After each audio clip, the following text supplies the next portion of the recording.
वो साया जैसे ही सामने आया तो मैं सोच रही थी कि वही भद्दा भयानक साया होगा, लेकिन ये जो शख्स जो मेरे सामने आया उसे देखकर तो मैं हक्का बक्का ही रह गई, क्योंकि ये और कोई नहीं अजान था। अजान को देखकर मानो मन तो ऐसा कर रहा था कि अभी बिस्तर से उठकर अजान के गले लग जाऊं, लेकिन ये मेरे इख्तियार में था नहीं। अजान जब मेरे सामने आया तो उसकी आंखों में आंसू थे। लगता है उसे मेरी हालत का अंदाजा हो चुका था, या फिर हो सकता है घर वालों से मिलते जुलते आया हो, लेकिन उसका चेहरा देखकर उसके चेहरे से गुस्से और परेशानी दोनों के असबात जाहिर हो रहे थे। समझ नहीं आ रहा था कि अजान को कैसे समझाऊं कि अजान में किस हालत में हूँ। अजान मेरे करीब आ गया, मेरे करीब आकर बैठा और कहने लगा, हुमा मैं थोड़े दिन के लिए बाहर क्या गया, तुमने ये तुम्हारी क्या हालत कर ली, आखिर क्या हुआ है तुम्हें, तुम किसी से बात भी नहीं कर रही हो, इस तरह बिस्तर पर पड़ी हुई हो। मेरी हुमा तो ऐसी बिल्कुल भी नहीं थी, आखिर तुम्हें क्या हुआ है। अजान ने जब मेरी तरफ से कोई जवाब ना पाया तो वो कहने लगा, लगता है ये कोई ऊपरी अमल मुझे दिख रहा है, क्योंकि मेरी हुमा को इतनी जल्दी इतनी कमजोरी भी नहीं आ सकती कि वो बिस्तर से उठे भी ना, यहाँ तक कि मुझसे बात भी ना करे। हुमा हो ना हो तुम्हारे साथ कुछ गलत हुआ है, मुझे अब इस मामले की तह तक जाना होगा। अजान मुझे कितना समझता था, वो मुझसे बिन बात करे भी समझ रहा था कि मैं किसी परेशानी में मुब्तला हूँ।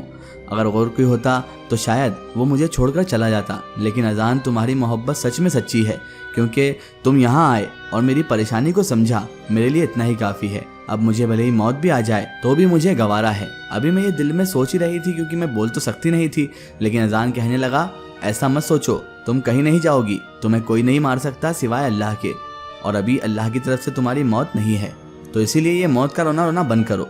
जैसे ही उसने ये बात कही तो मैं हैरान रह गई कि कोई भी मुझे सुन नहीं पा रहा है, तो फिर अजान ने मेरे दिल की बात कैसे सुन ली। अजान कहने लगा, दिल की बात ऐसे सुन ली क्योंकि मैं तुम्हारी तरह इंसान नहीं हूँ।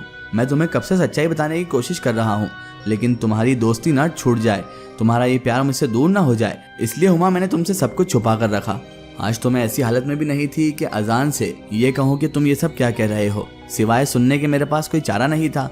अजान कहने लगा, मुझे पता है तुम मुझे सुन सकती हो और मुझे देख भी सकती हो, लेकिन कुछ बोल नहीं सकती, तो आज मैं अपनी सारी सच्चाई तुम्हारे सामने बयान करना चाहता हूँ, ताकि तुम्हें मुझ पर कभी भी ये शक ना रहे कि मैंने तुमसे कुछ छुपाया या झूठ बोला। देखो हुमा, मैं कोई इंसान नहीं हूँ और मैं कोई बाहर नहीं गया था, बल्कि मैं अपनी दुनिया में गया था। हुमा, मैं एक जिनजाद हूँ। अजान के मुंह से इस हालत में यह हकीकत सुनना मेरे लिए एक और झटके के मुताबिक था। समझ नहीं आ रहा था कि अजान ऐसा क्यों बोल रहा है, लेकिन अजान के एक एक लफ्ज़ में सच्चाई थी।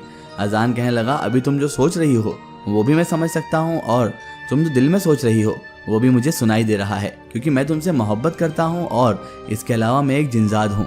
मुझे अल्लाह ने ये कुव्वत और ताकत दी है कि मैं बहुत सारी चीज़ों में इंसानों से बहुत ज़्यादा आगे हूँ। मैं दिल में सोच रही थी कि अजान तुम जिनजाद हो तो क्या हुआ, लेकिन तुम कम से कम इंसानों जैसे तो नहीं हो। ये देखो मेरी हालत, अब मैं कैसी हो गई हूँ, लेकिन इस हालत में मुझे कोई भी पूछने वाला नहीं है, और एक तुम हो जो मुझसे अभी भी मोहब्बत करते हो। अजान ने कहा, देखो हम जिनजात किसी से मोहब्बत कर लें तो उसे अपने दिल में बसा लेते हैं और फिर उसे तन्हा नहीं छोड़ते, चाहे उसकी हालत कोई भी क्यों ना हो। और फर्ज करो अगर मेरी हालत ऐसी रहती तो क्या तुम मुझे छोड़कर चले जाती। मेरी आंखों से उसकी बातें सुनकर आंसू निकले जा रहे थे। अजान कहने लगा, बस अब रो मत, मैंने तुम्हें अपनी सच्चाई बता दी, अब मुझे तुम्हारे इस मामले को समझना पड़ेगा, क्योंकि हुमा ये कोई बीमारी या कोई मर्ज नहीं है, बल्कि ये किसी ने जानबूझकर किया है तुम्हारे साथ। मुझे इतना तो समझ में आ चुका है कि ये सब किसी अमल के तहत हुआ है, किसी तांत्रिक या किसी अघोरी ने तुम्हारे पीछे बुरे सायों को छोड़ दिया है, जिन्होंने तुम्हारी ये हालत बना दी है। अब मुझे इस तह तक पहुंचना होगा कि वो है कौन और उसने ऐसा क्यों किया, लेकिन उसके लिए हुमा मुझे तुम्हारी ज़रूरत है, और हो सकता है इसमें तुम्हें थोड़ी तकलीफ भी हो, क्योंकि मैं तुम्हारे ही जहन में घुसकर उस आदमी को तलाश करूंगा जिसने ये सब करवाया है या फिर किया है। मैं तो इस हालत में थी कि अजान अगर मुझे मार भी दे तो मुझे कोई फ़र्क नहीं पड़ना था, क्योंकि वैसे भी मैं जिंदा लाश की तरह बिस्तर पर पड़ी हुई थी। इसीलिए मेरे लिए यही बेहतर था कि मैं अजान के हवाले खुद को कर दूं, और मैंने उसे रजामंदी भी दे दी। वो समझ चुका था कि मैं इस चीज़ पर राज़ी हूँ, तो वो कहने लगा, ठीक है, आज रात को हम इस मामले की तह तक जाएंगे। मैं रात को आऊँगा ताकि कोई भी हमें देख ना सके। उसके बाद अजान मेरी आंखों के सामने देखते ही देखते गायब हो गया। आज वो खिड़की या दरवाजे से नहीं गया था, बल्कि मेरी आंखों के सामने धुआं बनकर गायब हो गया था।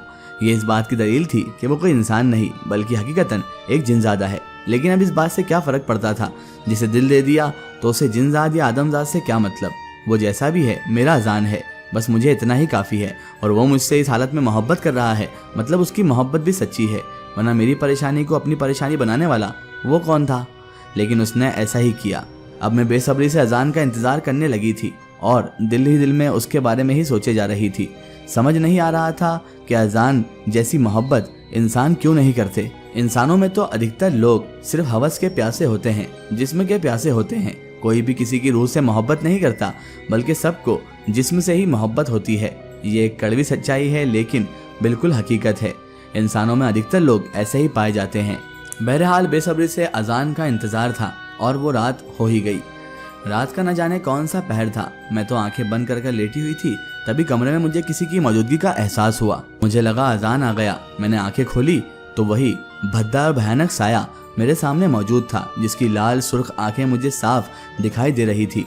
उसको देखकर मैं दहशत में आ गई और मुझ पर हैबत तारी हो गई। समझ नहीं आ रहा था क्या करूं। कहीं ये मेरे साथ कुछ ऐसा ना कर जाए कि मैं और भी मोहताज हो जाऊं। मैं दिल ही दिल में अल्लाह को याद कर रही थी और वो साया अब मेरे करीब आता जा रहा था। डर के मारे मैंने अपनी आंखें मीच ली और जैसे ही थोड़ी देर तक कुछ न हुआ तो मैंने आंखें खोली तो सामने अब उस भद्दे साये की जगह मेरा प्यार, मेरा महबूब अजान था। अजान को देखकर मेरी आंखों से आंसू बहने लगे। अजान कहने लगा, अरे यार तुम क्या दिन भर रोती ही रहती हो? बेफिक्र रहो, मैं तुम्हें इस हालत से निकाल कर रहूंगा और तुम ऐसे अब बिस्तर पर नहीं पड़ी रहोगी। जल्दी तुम अच्छी हो जाओगी। देखना अल्लाह तुम्हें शिफा भी देगा और उस शख्स को सजा भी मिलेगी जिसने तुम्हारे साथ ये सब किया है, क्योंकि मेरी हुमा को कोई नुकसान पहुंचाए इतना तो मैं बर्दाश्त नहीं कर सकता।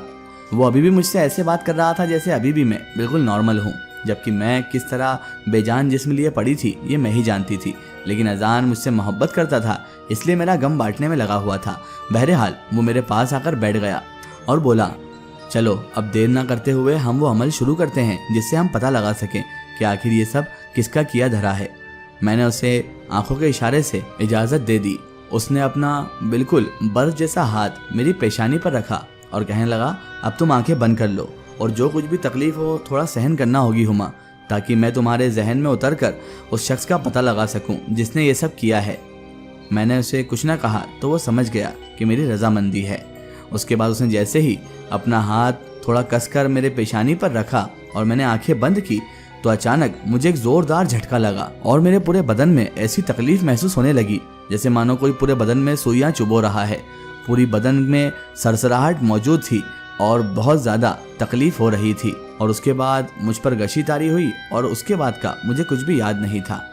उसके बाद न जाने कितनी देर तक मैं बेहोश पड़ी रही होंगी, मुझे ये तो नहीं पता, लेकिन रात के न जाने कौन से पहर अजान ने मुझे जगाया। उसने पानी के कुछ छींटे मेरे मुंह पर मारे तो मैं होश में आई। जैसे ही होश में आई सामने ही अजान का खूबसूरत चेहरा था और मेरे मुंह से बेसाख्ता निकला, अजान। मेरे मुंह से बहुत दिनों बाद कोई लफ्ज निकला था तो मेरी खुशी की इंतहा न रही। मैंने बार बार अजान का नाम लेना शुरू कर दिया। मैंने अजान का नाम इतनी बार पुकारा कि अजान मुझसे हंसते हुए कहने लगा, बस बस एक ही अजान है यहाँ पर, कोई 5-6 आशिक नहीं है तुम्हारे। मैंने कहा, अजान तुम नहीं जानते, तुमने मुझे इतना खुश कर दिया है कि मैं बयान भी नहीं कर सकती। मैं इतने दिन से बोल नहीं पा रही थी तो ऐसा लग रहा था जैसे मैं जिंदा लाश की तरह हूँ। अब मुझे ऐसा लग रहा है जैसे मुझे ज़िंदगी मिल गई है। अजान तुम बहुत अच्छे हो, अल्लाह तुम्हें हमेशा खुश रखे, तुमने मुझे ये खुशी अता की है। अजान कहने लगा, अभी तो रुको, अभी बहुत कुछ बाकी है तुम्हें बताने को। तुम्हारी आवाज़ तो वापस आई है, अभी तुम्हारी जो ये जिस्म की तवानगी है वो भी वापस आएगी। जिस्म भी फिर से हरकत करेगा और तुम फिर से दौड़ोगी, चलोगी, भागोगी और हम साथ में कैंटीन भी जाएंगे ना। कॉलेज की कितने दिन की छुट्टी करोगी अब तुम? उसकी बात सुनकर मुझे हंसी भी आई, लेकिन साथ साथ आंसू भी निकल रहे थे। ऐसा प्यार नसीब वालों को ही मिलता है और मैं अपने आप को बहुत खुशनसीब मान रही थी कि अजान जैसा एक सच्चा प्यार करने वाला शख्स मेरे पास था। इससे कोई फ़र्क नहीं पड़ता कि वो इंसान है या जिन्नात, लेकिन उसकी मोहब्बत बिल्कुल पाक थी और बिल्कुल बेलालच बेलोश थी, जो मेरे दिल में उतर चुकी थी। और अब तो उसने इस वक्त में मेरा साथ दिया था जब अच्छे अच्छे साथ छोड़ जाते हैं। बहरहाल अजान मुझसे कहने लगा, कहाँ खो गई तुम? मेरी बात सुनो, इन सब के पीछे तुम्हें पता है किसका हाथ है? ये सब तुम्हारी हालत किसने की है? मैंने कहा, नहीं अजान, मुझे कुछ नहीं पता। तो अजान बोला, एक तांत्रिक का हाथ है इन सब के पीछे। एक तांत्रिक जो कि काले लिबास में ये तंत्र मंत्र करता है। मैंने तुम्हारे जहन में बहुत तलाशा, तब जाके मुझे उसकी हल्की सी झलक मिली। और तुम्हें जो साया दिख रहा है, बड़ी बड़ी आंखों वाला, लाल आंखों वाला, वो भी उस तांत्रिक का छोड़ा हुआ ही है और इन सायों की ही वजह से तुम्हारी ये हालत हुई है। अजान की बात सुनकर मुझे मेरा वो ख्वाब याद आ गया और क्योंकि अब मैं अजान को बता सकती थी तो मैंने अजान को सब बातें बयान कर दी कि मुझे इसी तरह का ख्वाब दिखा था जिसमें इरम भी मौजूद थी। अजान ये सुनते ही कहने लगा, अच्छा तो इन सब के पीछे इरम का ही हाथ है, यानी मेरा शक भी सही निकला हुमा। मैंने कहा, तुम्हारा शक, वो कैसे? अजान कहने लगा कि मैं जब तुम्हारे जहन में गया था तो मुझे वहां पर इरम की बार बार छाप दिखाई दे रही थी, लेकिन मुझे लगा था कि तुम्हारी उससे जो लड़ाई हुई थी उस वजह से मुझे ये सब दिखाई दे रहा है। लेकिन अब मुझे समझ आ गया, उस तांत्रिक के पास जो लड़की बैठी हुई थी वो इरम ही थी। लेकिन तुम बेफिक्र रहो, उस तांत्रिक को भी सबक सिखाऊंगा और इरम को भी। अब तुम देखती जाओ हुमा कि मैं क्या करता हूँ। उसके बाद मैं अजान को आवाज देती रह गई, लेकिन वो अचानक से वहां से धुएं की तरह गायब हो गया। इसका एक स्टोरी हम देखेंगे इसके अगले पार्ट में। अगर आप भी अपनी लाइफ की कोई रियल स्टोरी या कोई भी स्टोरी हमसे शेयर करवाना चाहते हैं ताकि हम उसे अपने चैनल पर अपलोड करें, तो आप हमारे Facebook page my story book और Instagram page my story book को फॉलो कर सकते हैं। Facebook insta page my story book को फॉलो करें और उस पर हमसे जुड़ें।